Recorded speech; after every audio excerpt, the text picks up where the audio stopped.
it's obviously there were things that went well and there's things that didn't go well, but probably one of those games, almost like Wales in 2018, that you learned lots more from this game than what the result probably was. No, Bren, I think you spot on there.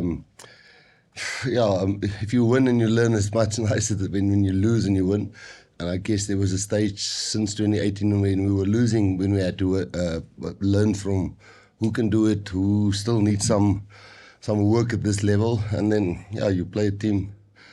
I think if you take the Scotland team, and this is not at all to make our performance better, but we knew when they flew over and the way they smashed Argentina, they beat England, they beat France, they played in February still together, and this team, there was 12 guys who's got 10 caps and less, half of the team. So cohesion would always be a problem. That you could see in the defense when we made some subs at the end. Obviously there's a lot of guys that we did not play in this game and a lot of got injured. So yes, we learned a lot of some players, not that they're not good enough. There's lots of work to do on that. I think the only guys that was missing from Scotland here was probably Blair Kingon. And Jordan, I think, is a brilliant player. And then maybe Hugh Jones. Well, otherwise, I think this is a team who's 4th in the world, and we beat France and we beat England. And I think this is the test which some of the guys needed. Not a tier 2 nation where they've got 3 or 4 caps. A tier 1 nation that's really, really a class team. Rassie, it felt like in that second half that you were obviously having to play to win because you were under pressure, but it felt like you were still sort of like in a sort of experimental mode even then. I mean, for instance, you maybe can explain, Keon, for instance, could have come on at fullback and then you wouldn't have had so much disruption. Yeah. Do you specifically want to see that combination of players? Yeah, sometimes we must put our personal goals or how many games we've won in a row, or even this championship on the line to know who can do what. And if you don't make those calls, you would never know. And when do you do it? You're always going to wait till you play a team that's not of this caliber, because I think they're a great team. And that's how you find out. There's tense, it's pressure, there's a crowd that pay tickets who want to watch this game.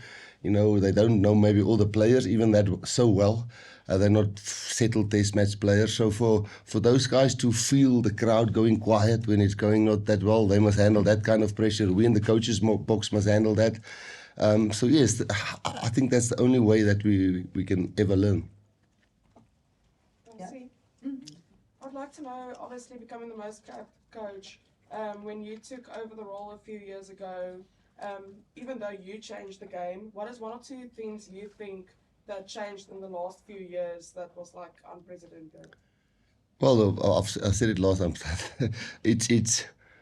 It's South Africa believing in the team and the team believing in South Africa. And I mean, the crowd could have gone against us with those easy tries that we gave away, but there's a few players who hasn't done it against this level. And I feel, I don't think the crowd was happy at the end, but I think South Africa understand what we tried to do in this specific game. In the past, I feel if we made 4 changes, it was like, what are you doing? You're dropping this guy, not giving this guy a chance. And I feel the interaction between us and the supporters through you guys is they understand what we're trying to do. And I know if we lose, the knives will be out. But I feel there's a togetherness when people know what we're trying to do. And so I think that's something that definitely changed. I think the fans or the supporters understand more or less what we're trying to do. Obviously, if we lose, then the knives will be out. But then, I don't want to, I think I don't want to name other things. For me, that's the most important thing. If we lost this game, I think there will be some of the crowd that still understood what we're trying to do, but luckily we won. Rassie, we're having flashbacks to Bloemfontein, and I think it was 2022 when you had that revamped team from the winner, Victoria, and you lost that game to Wales, and everyone was like, oh, what's going on? And then you went off to win the World Cup. Is that pretty much what you were trying to do with this game? Yes, it's those 12 guys, and then there was others, there's another 5 at that 20 or less cap. So I'm not trying to butter up the performance. We can wait till we play, and the Georgians will kill me if I said, but we can wait till we play Georgia. And then a guy told us pretty well. But you're not sure of the intensity and the team that beat England and beat France. And they beat Argentina in Argentina last week, So we thought, I know the English is going to be upset, but we thought they're going to be tougher than the English because they beat England and they've got no guys except Kingon and Hugh Jones who didn't play. So, now we know some guys needs a lot of work to stay in and some guys made it, It's unfortunate a guy like Ethan, I mean, his mouth got pinged. And if there wasn't a head knock with him, and to only go with a 6-2 split, and Kanan withdrew, and then Ethan went off, but then Andre went to 12. And as I understand, he got man of the match, and we've been training with Andre at 12 for the last 4 weeks, so we got to answer there as well. Yeah, that's what we were trying to do. Rassie, can you give clarity on the withdrawal of Kanan? Yeah, Kanan was not feeling that well during the week, and then on Friday, he trained pretty well, but then also he had a bit of a stiff hammy. No, it wasn't dangerous. It wasn't like if we played him, he was going to pull it, but he was a little bit off ill-wise, a little bit of fever and stuff, and then also he got the hamstring, and we were, what's his name? Who's the plater? Ethan was fully fit, and we just thought, with this game, is Ethan get 80 under his belt here, maybe next week another 80, then Argentina, and then when we strike, obviously New Zealand, he's got 3-4 games under his belt, and Kanan has played the whole season. Yeah, so that's what happened there. Was there ever a stage that you as a leader with this current squad got any nervous, or were you always confident that you guys would stay in this match? Yeah, we knew before the game it was going to be a tough game, especially it might be 14-all as well. So we sort of prepared for it and then definitely knew it was going to be a tough game. So we've got, like I said last time, we've got the system. And for us as players, it's just to believe in the system and to go according to the plan that we have. And then we came in half-time, we said, listen, there's some stuff we need to work on, and we worked on it. Especially on the line speed on defense is something we struggled a lot in the first half. And then, of course, there were some holes we left open and towards the end of the game, but that's stuff we need to fix. There's always pressure and there's always stuff that you can fix. But for me, as a player, I just try to stay in the now and stay with control what we can control as players on the field. With such key changes so early, what were you trying to see from those changes? Yeah, we were thinking of making some changes. We've got 3 loose heads, and Jan can play hooker and loose head. So Bourne hasn't played a lot of rugby the last 4 or 5 weeks. So, we thought Bourne can maybe go 30, 35 minutes. And then we thought maybe of subbing Bourne just before halftime, because then you get a prop on. He plays 5 minutes, you got 10 minutes to rest, to play another 5 minutes. So that was more or less the plan, but then Bourne hang really in there. And then we were said, well, let's get Bourne another 4, 5, 7 minutes, him and Wilco, because they're fresh. If they rest halftime, they're fresh. The rest 15 or 10 minutes, I'm not even sure. But they rest half-time, and then you can go another 5, 6 minutes. But then they actually scored, and we went down with the yellow card still, I think, the yellow card. And then if you have a yellow card, then suddenly you've got Zach on, and you've got Jan Hendrik on at hooker, and Grobbies were still pretty fresh. So now you've put Zach and Jan Hendrik on, and Elrich on, and Ben Jason on, because you have to cover for 14. Only 14 men on the field, so we feel we needed some wheels in those minutes when we got that, or there was a few minutes left of the card or something like that. That was the reasoning behind that. Guys, vloggers of alsjeblieft. And then can... How do you keep rugby remaining the best? No, I think you guys maybe say I'm saying this so it sounds cool. It's if we start getting a losing culture, we won't have a crowd like this. And I know it wasn't maybe fully sold out, but I've been here when there wasn't a lot of people. So what keeps us going, all of us, is not me, all of us, is listen, how South Africa understand us and us understand South Africa. And it's not something I just say. I'm trying to answer the question, I promise you. So no, the other things, it's nice. It's nice to hear. Everybody wants a tap on the shoulder, but that's definitely not the thing. To see these guys look each other in the eye and say, hey, we beat number 4. I'm not sure if they're 4 and 5 in the world. We beat them. They beat Argentina last week. Boys, we played with a team that's disjointed, that hasn't played together again in a lot of combinations. And that probably answers your second question. Why those things happen? Because there's some guys who's just never played at this level with the guys who play next to them. And Scotland is a team with Finn Russell at 10 and a brilliant back line and a pack of forwards that's played Six Nations 4 months ago. So yeah, those errors, I think it's fixable. Would have been disastrous if we lost, and then we have to fix those things. That's not lekker. Coach, considering what has happened now in this match and looking forward towards Wales, what can the South African rugby-loving public expect for the Welsh clash? Are you going to experiment there as well, or are you going to return to a more... I do the, yeah, it's a valid question. It's a bit of a combination. We'll probably pick some.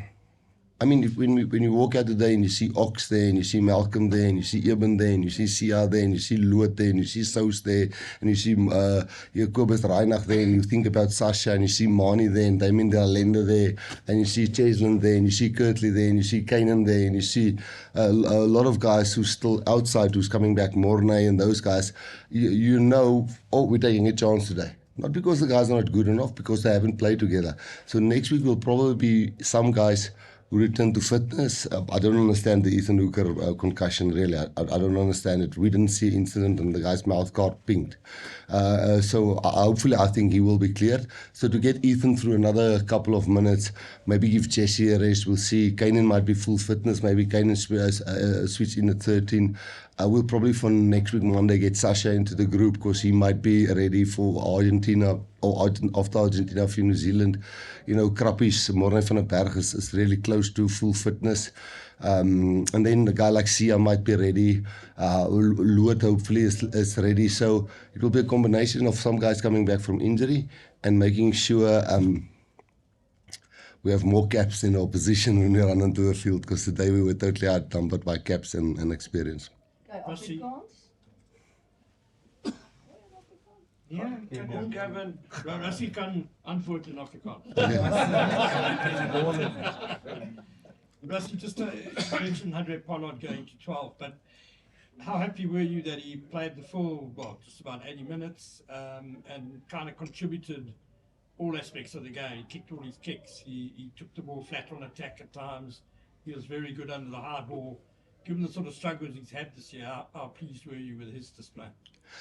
A lot of players we're very happy for, because you know, as I said in the past, it's very met die Afrikaans antwoord, ekskuus.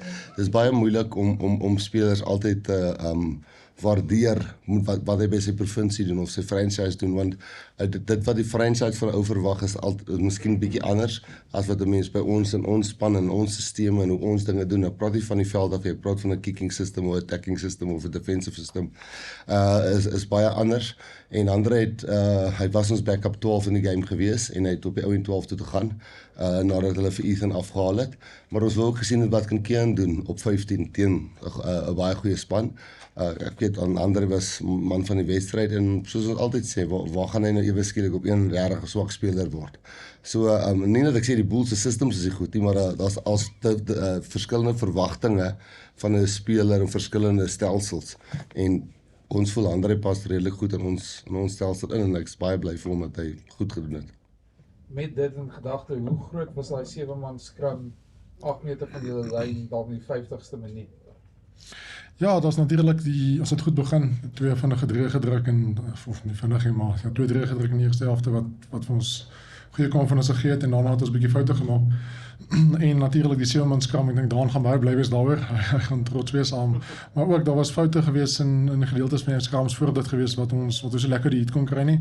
So natuurlijk is al soos Rassie sê, sal plekke wat ons moet aan werk, maar tans kan ons ook tevrede wees en ons is gelukkig en trots op die vertoning wat ons gegee het. Die plaasvangerbank het net iets soos 69 toetse gehad, dus jy beïndruk hoe daai ouens die momentum teruggeswaai het vir die Bokke? Ja, ek dink die manier wat Skotland speel is belangrik, want hulle is 'n span wat like van vinnig speel en bal wyd kry en weet Wilco is nie die vinnigste oor die veld nie, maar hy verseker skram hy baie goed en ek dink hy het vandag goed gedra en goed getackle ook, maar Zak is bietjie vinnig oor die veld en om toe Jan Hendrik Toeks en Boan af te wissel het baie gehelp. Grobbies kon lekker vasbyt tot diep in die game, so toe kon Jan Hendrik weer hakker toe skuif. Ben Jason Kobus het bietjie van 'n rib besering in die game gekry, so Ben Jason kon slot toe gaan, wat toe kry hy 'n geel kaart. Toe is ons bietjie weer onder die pomp. En ja, Evan, obviously is dit nog 'n step up vir Evan gewees, 'n toets teen 'n land wat regtig met intensity speel, so ek dink Elrich het goeie verskil daar gemaak.